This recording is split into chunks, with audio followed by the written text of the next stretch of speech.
Welcome to FN coaching YouTube channel. আজি মই যিটো আমাৰ ৱেবছাইট মই তাৰে বিষয়ে অলপ আপোনালোকক জনাই দিওঁ। ইয়াত কুৱেশ্যন পেপাৰ আৰু মক টেষ্টৰ বহুতখিনি সুবিধা মই ফ্ৰী অফ কষ্টত আমাৰ দিয়া আছে। বহুত ষ্টুডেণ্টে গমেই নাপায় যে এফএন কোচিঙৰ যিটো ৱেবছাইট আছে সেই ৱেবছাইটত কি কি আছে।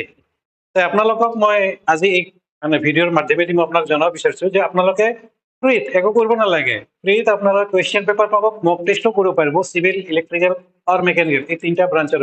পাৰ্টিকুলাৰলি এতিয়া আপোনাৰ PhD যিখিনি ষ্টুডেণ্টবিলাকে প্ৰিপেৰেশ্যন কৰি আছে চিভিল ব্ৰাঞ্চৰ, তেওঁলোকৰ কাৰণেতো আটাইতকৈ বেছিকৈ ইয়াতে দিয়া আছে। আপোনালোকে তাতে গৈ এইখন ক্লিক কৰিব। এইখন ক্লিক কৰিলে আপোনালোকে ইয়াৰ পৰা এটা বেলেগকৈ পেজ খোল খাব। সেই বেলেগ যিটো পেজ খোল খাব তাৰ পৰা আপোনালোকে গৈ মক টেষ্টবিলাক দিব পাৰিব। তাতে লিংক আছে, লিংকটোত ক্লিক কৰিলে আপোনালোকে এটা এক্সামবিলাক দিব পাৰে। আজি আমাৰ বিশেষকৈ এই যে গ্ৰুপটো দেখা পাই আছে আপোনালোকে, এই গ্ৰুপটোৰ লগত আমি APDCL ক্লাছ কৰাইছিলোঁ। APDCL ইয়াৰে আমি ক্লাছ কৰাইছিলোঁ আৰু এই গ্ৰুপৰ আৰু কিছুমান ষ্টুডেণ্টৰ মাধ্যমত আমি এইবাৰ 20 ষ্টুডেণ্টক এচিভ কৰাব পাৰিছোঁ।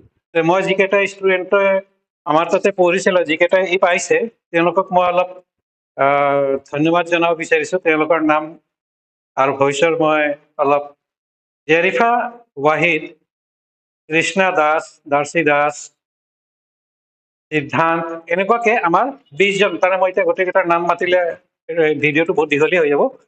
আমাৰ এই যিকেইজন 20 ষ্টুডেণ্টে এচিভ কৰিছে, মই তেওঁলোকক আমাৰ এফএন কোচিং জইন কৰাৰ কাৰণে ধন্যবাদ দিছোঁ। আৰু যিকেইজনে পোৱা নাই তেওঁলোকক কৈছোঁ নেক্সট টাইম আৰু বহুত ভালকৈ পৰীক্ষা দিলে হ'ল। নেক্সট টাইম তেওঁলোকে ওলাই যাব। কাৰণ তেওঁলোকে নোপোৱাৰ কাৰণটো হৈছে কি যে ইণ্টাৰভিউ বহুত বেলেগ বস্তু হয়।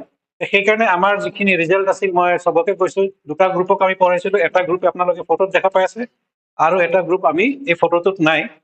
দুটা গ্ৰুপক পঢ়াইছিলোঁ। টোটেল আমি 32 ষ্টুডেণ্টক আমি এটা টাইম পঢ়াইছিলোঁ। তাৰে 20 জনক আমি এতিয়া দেখিছোঁ যে 20 জনে আমাক কৈছে যে ছাৰ আমি জবটো পালোঁ এনেকুৱাকৈ। আজি মই আপোনালোকক ইনফৰ্মেশ্যন দি গৈছোঁ এইটো মক টেষ্ট 20 ষ্টুডেণ্টৰ APDCL। লগতে আমি অহাকালিৰ পৰা এটা লিংকবিলাক আপলোড কৰিম।